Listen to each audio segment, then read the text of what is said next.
Yorana et merci de nous rejoindre dans ce journal du samedi 15 mars. Les remorques seront-elles remorquées À Haroué, elles ne sont plus les bienvenues sur le parking du stade. Les plaisanciers s'en inquiètent. Un nouveau parti dans le paysage politique local, Hotuatao Firiaoi se veut rassembleur et son président fondateur lui est bien connu puisqu'il s'agit de Teari Temoana Alpha. Il nous expliquera à quel besoin répond ce nouveau mouvement. 30 ans de grâce et d'arabesque, l'Académie de danse Annie Fein a formé des centaines de danseurs et danseuses.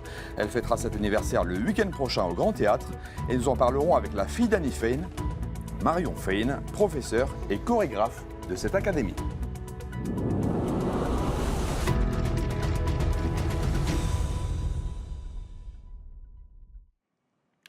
Circulation et stationnement sous surveillance au stade de Haroué, au stade Boris Leontief.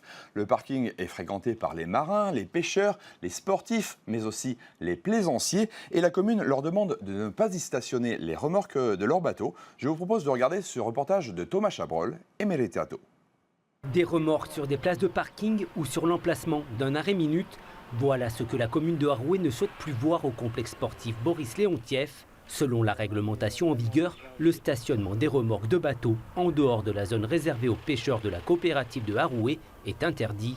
Ce pêcheur n'a pas de place attitrée, il doit donc ramener sa remorque à son domicile. C'est dur, hein? Le matin tu emmènes ta remorque dans la sécu, ton bateau à la pêche. Après il faut ramener la remorque, moi j'ai pris à 3 km d'ici et revenir encore. Et le temps je laisse mon bateau attaché au quai. Avec tout le matériel qu'il y a, on peut me le voler, tout ça quoi. Moi je suis pas contre quand il y a une manifestation, de ramener ma remorque, il n'y a pas de problème.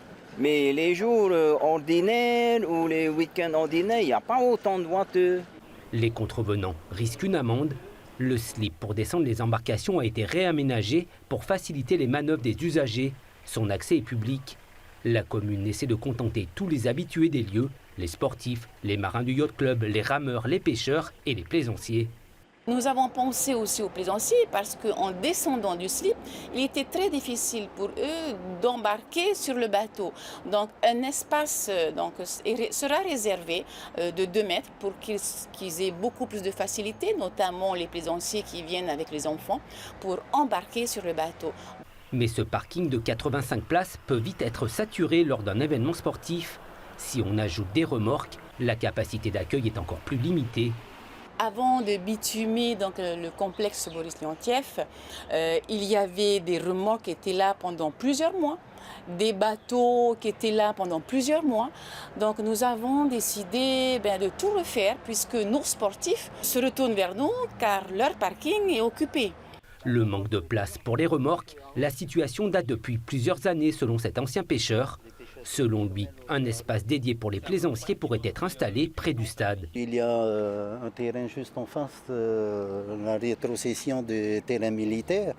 Bon, sauf que ce fameux terrain-là a été loué à une entreprise pour stocker leurs voitures. Selon la Tavana, les projets d'aménagement sur le terrain des anciens sites militaires suivent un cahier des charges précis. Un parking pour les remorques n'est pas encore prévu.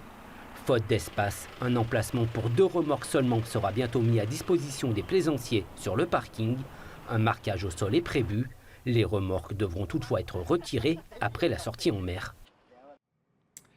C'est un projet qui a fait couler beaucoup d'encre depuis 2013. Le chantier du centre d'enfouissement technique de Raetia va débuter. Des riverains et associations de protection de l'environnement y sont toujours opposés. Jessica Doucet a rencontré l'association Veyava. Ce panneau est explicite. Le futur centre d'enfouissement technique de Raetia verra bien le jour à Haroué Taputapuatia, un projet de près d'1,1 milliard de francs financé à 80% par le pays et 20% par la communauté des communes de Havaï. Une nouvelle qui indigne les membres de l'association Veyava qui milite pour la préservation du site et des structures archéologiques identifiées dans la zone. On nous a menti, effectivement, parce que certains élus nous ont fait des promesses que s'il n'y avait pas un CET était couplé à une usine de gazéification.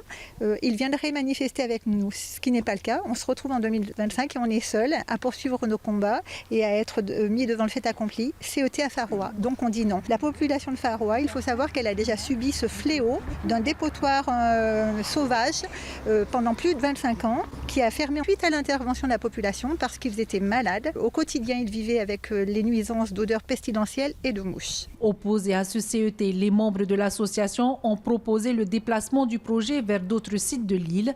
Contacter la communauté des communes n'a pas souhaité pour sa part s'exprimer. On vous a promis de s'intéresser à d'autres domaines, demander éventuellement une affectation d'autres parcelles sur d'autres domaines. Et on n'a eu aucun retour concernant ces tentatives de la part de la CCH, pas plus qu'un plan B sur Fetouna. On n'a eu aucun retour sur ces autres possibilités. L'association aurait également proposé une solution alternative au projet de CET, un système de recyclage par une entreprise du Fénois qui a déjà conquis des clients. Ce sont des lignes de recyclage qui vont broyer tous nos déchets, qui vont transformer en matière première. Et cette matière première, ça va partir en Chine à l'export. Que la Chine, on a signé un contrat avec la Chine. C'est un contrat de 10 ans pour acheter tous nos déchets, toutes nos matières premières. Voilà un peu. Même si le projet de CET à Faroua est engagé, l'association ne compte pas baisser les bras. Elle espère finir par se faire entendre des pouvoirs publics. Et le pays défend ce projet. Le ministre de l'Environnement, Tevini Teyei, répond aux questions de Nicolas Pérez. On a opté en effet pour accompagner l'Incomcom sur la mise en place de ces CET, mais également, et ça fera l'objet d'un arrêté lors du déplacement du Conseil des ministres la semaine prochaine à Toumara, de proposer à ce que l'association Veyava fasse partie d'un comité de suivi de la mise en place de ce CET, du fonctionnement de ce CET. C'est pour travailler avec la transparence, pour mettre en évidence que ce que nous faisons, nous sommes bien conscients, bien au fait des particularités de ce site, et ces particularités environnementales d'ordre archéologique, on tient à les préserver au bénéfice de la population, mais on tient également à faire en sorte que le suivi environnemental, la qualité des eaux soit toujours présent. Hotuatao Firiaoui, c'est un nouveau parti, mais son fondateur n'est pas un nouveau venu en politique, c'est l'ancien vice-président Tiari Temoana Alpha. Il l'a présenté comme une alliance pour le développement devant une cinquantaine de sympathisants. Son objectif affiché, les territoriales de 2028. Tiari Temoana Alpha, bonsoir. Bonsoir à tous les téléspectateurs. Alors vous êtes un autonomiste de longue date, vous avez été ministre sous Gaston Tong-Sang, sous également Édouard Fritsch. Pourquoi créer aujourd'hui un nouveau parti ? Au fait, j'ai été ministre de Gaston Floss, Oscar Temaru, Gaston Tong-Sang et Édouard Fritsch. Et donc j'ai pris mes responsabilités avec des amis, des hommes et des femmes qui sont autour de moi, qui me connaissent, pour proposer Hotuatao Firiaoui. Et donc proposer que dans cette urgence de cette mondialisation qui est quand même déstabilisante, où il y a des enjeux de sécurité importants, et nous sommes en train de vivre des moments historiques dans notre vie avec ce qui se passe un peu loin de chez nous, mais qui n'est pas très loin de chez nous. Donc il y a urgence de nous concentrer sur le développement. Parce que c'est par le développement que nous réussirons tous ensemble, quels que soient les courants, qu'ils soient autonomistes ou indépendantistes, à organiser notre pays vers la réussite. Mais c'est quand même un parti autonomiste, ou est-ce que vous vous situez au-dessus des partis ? Mes racines, je le dis ici, ils sont autonomistes. Mais quand on dit autonomie, c'est qu'on n'arrive pas à travailler avec des indépendantistes. Et donc il faut être dans le développement. Le développement, c'est la seule voie qui va nous sortir le pays pour la réussite, avec une métamorphose aussi de notre société. Il faut retrouver son ancrage traditionnel, son ancrage spirituel, et puis surtout être dans l'innovation, être dans l'exemplarité, de réveiller toutes les initiatives privées, toutes les initiatives d'entreprises qui pourront être la locomotive de notre développement. Et puis bien sûr, l'unité polynésienne doit être prônée. Et puis, moi j'ai un principe, c'est lorsqu'on a des élus qui sont élus, eh ben, on travaille avec eux. On travaille avec eux parce que c'est dans une relation paisible qu'on construit notre pays. Vous parlez d'unité, on sait que c'est la désunion qui a notamment précipité la défaite des autonomistes aux dernières élections. Est-ce que vous ne craignez pas, finalement, d'accentuer cette désunion avec un nouveau parti ? La population, elle souhaite le développement. Elle souhaite avancer vers le développement. Donc il faut prôner des attitudes, prôner aussi une vérité dans les relations avec les élus qui sont élus et les élus qui dirigent notre pays aujourd'hui. Et donc c'est mon état d'esprit. Donc c'est pour ça que je me suis levé pour prendre cette responsabilité. Je veux juste rappeler que j'ai toujours soutenu le Tapura loyalement jusqu'à la fin. Je n'ai jamais été membre du comité directeur de Tapura, mais je reconnais en Edouard Fritsch celui qui m'a fait confiance, celui qui m'a propulsé dans la vie publique à diverses responsabilités, et je l'en suis très reconnaissant. Et finalement, est-ce que vous défendez aussi le bilan du Tapura? Je défends les bilans de Gaston Floss, d'Oscar Temaru, de Gaston Tong-Song et d'Edouard Fritsch, parce que lorsqu'on construit un pays, il ne faut pas effacer tout ce qui a été fait avant ceux qui arrivent aujourd'hui. Et on construit toujours sur les fondations de nos aînés. Et donc c'est ma doctrine politique, et il faut reconnaître que ce que les aînés ont laissé pour notre pays. Alors, puisque vous parlez du passé, on peut rappeler que pendant la pandémie de Covid, vous avez exprimé une position qui était différente de celle du gouvernement. Vous étiez alors vice-président. Pourtant, vous expliquiez avoir une condition particulière en matière de santé. Est-ce qu'aujourd'hui, vous assumez ces propos ou est-ce que vous les regrettez? J'assume mes propos et je regrette d'avoir été à contre-courant de ce qu'a souhaité les pouvoirs publics. Je veux juste rappeler que j'ai payé pour cela. J'ai payé devant le tribunal, j'ai payé pour le mariage, j'ai payé électoralement. Mais je suis aujourd'hui engagé et volontaire pour pouvoir changer l'unité dans notre pays pour avancer vers le développement. Si j'ai quelque chose à laisser pour mon pays, c'est de travailler pour le développement, quels que soient les courants politiques. Évidemment que je suis autonomiste, évidemment que je pense que c'est par la voie et par le soutien de la France qu'on réussira, mais cette volonté d'avoir un ancrage traditionnel, un ancrage spirituel, un ancrage différent des autres, il faut le reconnaître. Et la devise de notre mouvement, c'est adieu à la terre, à l'homme. Ce qui veut dire que nous, les populations, nous avons notre part à jouer, mais il faut aussi que notre pays retrouve une partie de sa spiritualité. Maruru. Thierry Timoana Alpha, merci pour avoir répondu à nos questions. Parlons santé et prévention à présent. Ce matin, médecins et spécialistes se sont réunis à Punaoya autour des violences intrafamiliales pour les combattre, bien entendu. Un fléau qui détruit les couples et les enfants et remplit les prisons. Les soignants ont témoigné de leur expérience et ils ont suivi des formations, notamment juridiques, pour savoir comment réagir en cas de violence et pour tenter de les réduire dans les foyers. Loin de la violence, parlons maintenant de douceur et de grâce. L'Académie de danse Annie Fein a déjà 30 ans.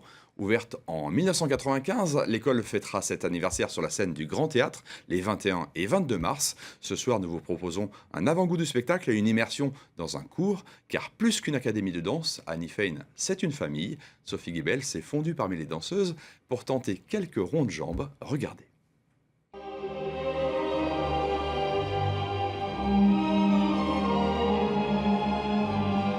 Bientôt le grand jour pour les élèves de l'Académie de danse Annie Fein. Cette année est particulière. L'établissement souffle ses 30 bougies, l'occasion de célébrer le temps qui passe. Là, il va y avoir déjà toute cette section de petits qui sont l'avenir et qui prennent exemple parce qu'ils suivent les grands de près et les grands s'occupent toujours, il y a cet échange entre grands et petits et ils sont vraiment tout juste magnifiques. Ensuite, on a nous tout ce qu'on a fait pendant ces années, donc un petit clin d'œil à Charlie Chaplin qu'on a repris, c'est la 4e fois qu'on le prend et cette fois-ci un petit peu plus modernisé. C'est l'écho du temps en fait, le temps qui passe à travers tous nos spectacles et voilà. 30 ans, c'est aussi le temps de tisser des liens, d'intégrer une seconde famille. À l'Académie de danse Annie Fein, la majorité des élèves ont débuté tout petits. Certains sont même devenus à leur tour professeurs de danse, comme Poenui.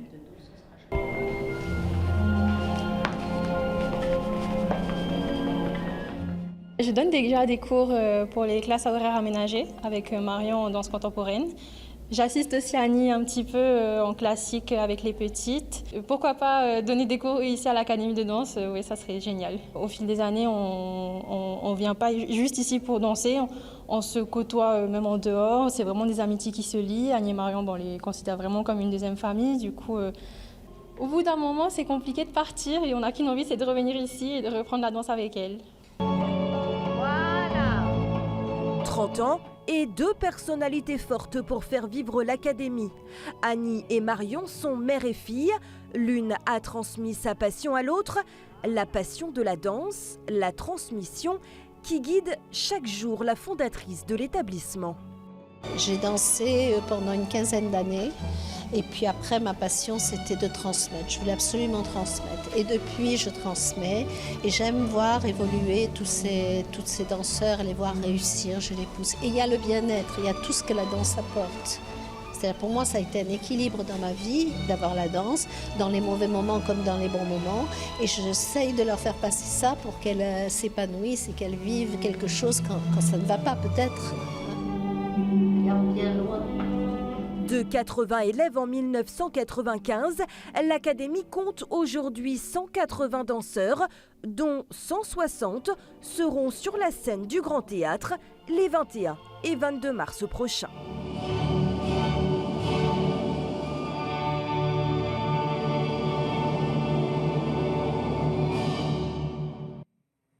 Marion Fein, bonsoir. Bonsoir. Alors vous étiez encore une toute jeune fille quand votre mère Annie a fondé l'école de danse qui porte son nom.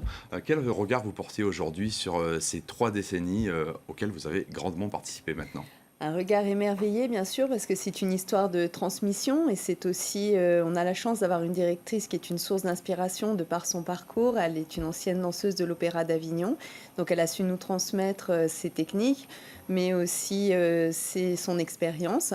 On a vu nos élèves grandir, être formés par ses soins, s'épanouir, et puis on a pu avoir, grâce à elle, une ouverture sur le Pacifique aussi, en direction de la New Zealand School of Dance, donc l'école nationale de Nouvelle-Zélande. Donc c'est une histoire qui finalement a eu un écho dans l'espace. Et justement, vous disiez que vous voyez grandir les élèves. On voit dans le reportage de Sophie Guébel une danseuse qui a commencé toute jeune chez vous et qui est maintenant professeure ou professeure assistante. Elle donne des cours. On peut rêver d'une carrière dans la danse classique, même si on commence ici à Tahiti, dans une toute petite île ? Oui, tout à fait. C'est un peu le message que Annie a souhaité donner à l'ouverture de l'établissement. C'était vraiment inspirer les élèves et elle a remarqué tout de suite le potentiel de nos jeunes Polynésiens et elle a souhaité qu'ils puissent trouver une structure dans laquelle ils puissent s'épanouir et devenir soit danseurs professionnels, soit enseignants ou pour ceux qui le souhaitent, pratiquer la danse comme une activité de loisir et avec les valeurs aussi que draine la danse. Alors du jazz à la danse classique, des pointes aux claquettes, la danse contemporaine aussi, vous pratiquez beaucoup de styles de danse, mais pas de Ori Tahiti, et pourtant vous avez choisi de jeter des passerelles entre ces mondes qui d'habitude se côtoient assez peu. Oui, c'est vrai que dans l'histoire de l'Académie, il y a beaucoup de rencontres artistiques et il y a à partir de 1999 également des rencontres qui se font culturelles avec, à l'initiative de Coco Hota Hota du groupe Temaeva qui appelle Annie et qui va faire par exemple formuler le souhait qu'Annie chorégraphie un solo de danse contemporaine pour le Heva 1999 puisqu'il y avait une catégorie création.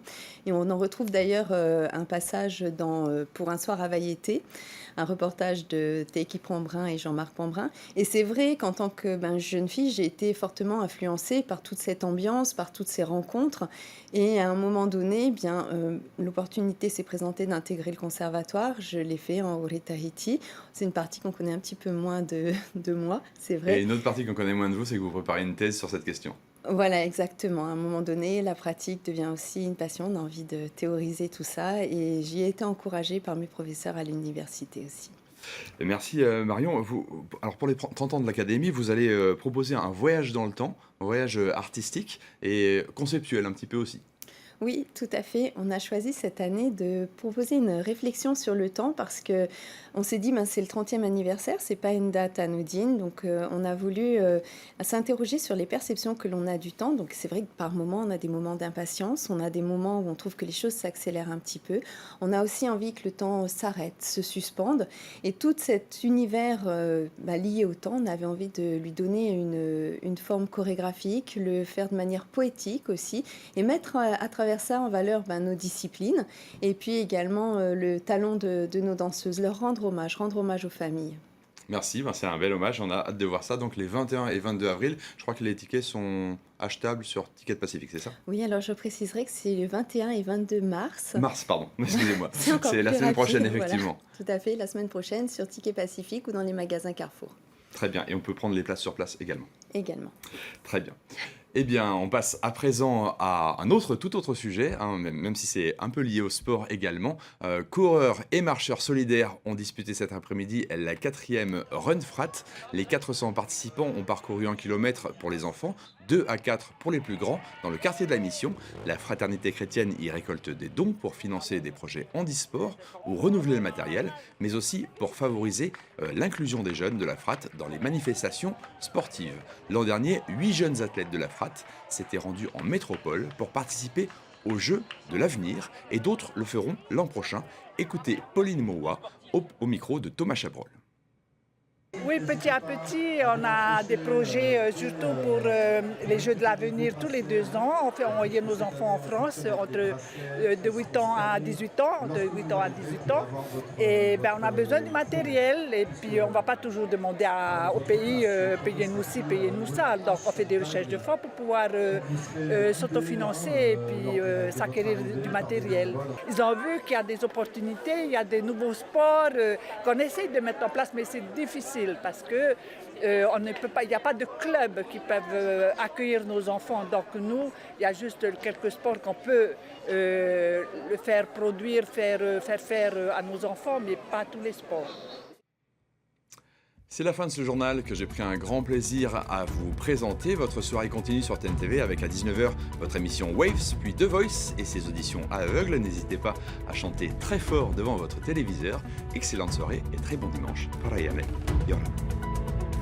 Retrouvez ce journal en replay sur notre site internet et notre application mobile TNTV.